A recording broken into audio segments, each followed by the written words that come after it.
छोरा मान्छे भएर जन्मिन कहाँ सजिलो छ। छोरा मान्छेलाई त काल खोज्न टाढा जानै पर्दैन। ऊ त बाँचिरहेको हुन्छ तर दिनौ कालसँग जुधिरहेको हुन्छ। कहिले श्रीमतीको दिनभरको किचकिच, कहिले छोराछोरीको तिरस्कार र बेवास्ता, कहिले आफ्नै आमा बुबाकै भेदभाव र नबुझेको माया। काँधमा ऋणको भारी जसले उसको मुटु कुन्चिन्छ तर उसले केही भन्न सक्दैन।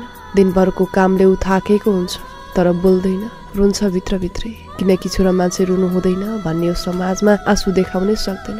उसले मुस्कान देखाउँछ ताकि घर चलिरहोस्, तर उसलाई त ठिक छस् भनेर कसैले सोध्दैन। उसको प्रेमको बलिदान हो, उसले केही माग्दैन। उसको शक्ति सहनशीलता हो, उसले कसैलाई दोष दिँदैन। आशा, सपना र अस्तित्वसँगै ऊ भित्र हराउँदै गएको हुन्छ। कहिलेकाहीँ ऊ चुप लाग्छ किनकि बोल्न थकाइ लाग्छ, कहिलेकाहीँ ऊ हाँस्छ किनकि उसँग रुने समय नै हुँदैन। छोरा मान्छे भएर जन्मिन कहाँ सजिलो रहेछ र। ऊ कालसँग लड्दै हरेक दिन जिउँदो रहने अभिनय गरिरहेको हुन्छ। बाहिरबाट हेर्दा ऊ बलियो देखिन्छ तर भित्रबाट विनाश हुँदै गएको हुन्छ। छोरा मान्छेको दुःख पनि बुझ्न नसकिने रहेछ। उसले न आफ्नो आमासँग अङ्गालो हालेर आफ्नो दुःख सुनाउन सक्छ, न आफ्नो बुबासँग गला लगाएर शान्ति पाउन सक्छ। भित्रभित्र टुट्दै छरपष्ट हुँदै जान्छ तर पनि आफ्नो साथीहरूसँग खालठट्टा हाँसी मजाक गर्दै गरेको देखिन्छ। आफ्ना इच्छाहरूलाई दबाएर रात कटाउँछ र बिहान अनुहारमा मुस्कान लिएर सबैको अगाडि आउँछ।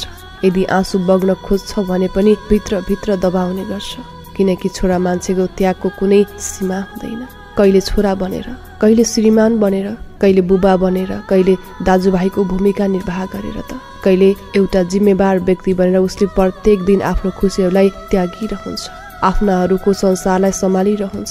छोरा मान्छेको जीवनको अर्थ प्राय उसको आमदामीले निर्धारण गर्छ। उसले कति कमाउँछ, परिवारलाई कति दिन्छ, उसको उत्कृष्टता, सम्मान, प्रेमको मापन त्यही अनुसार गरिन्छ। विवाहपछि श्रीमतीको सुरक्षा, बच्चाको भविष्य, सबै कुराको भार उसले एक्लै काँधमा लिन्छ।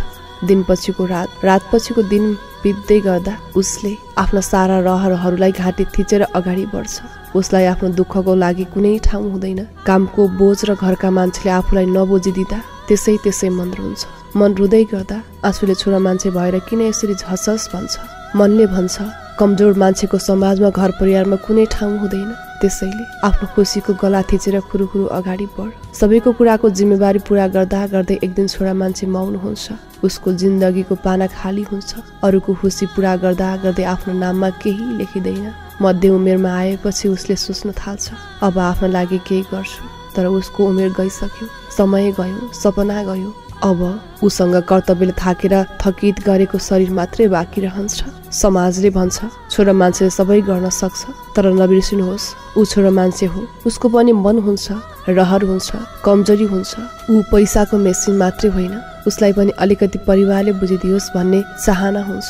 आफ्नो लागि पनि माया गरिदिउन् भन्ने चाहन्छ। आफ्नो अनुपस्थितिमा उसले गरेको कामको प्रशंसा गरिदिउन् भन्ने चाहन्छ। सायद सबैजना त होइन, अझै पनि 60% छोरा मान्छे यसै लडाइँमा दिनहुँ हार्छन् र कसैले पनि उसको यो हार देख्दैनन् किनकि ऊ एउटा छोरा मान्छे हो।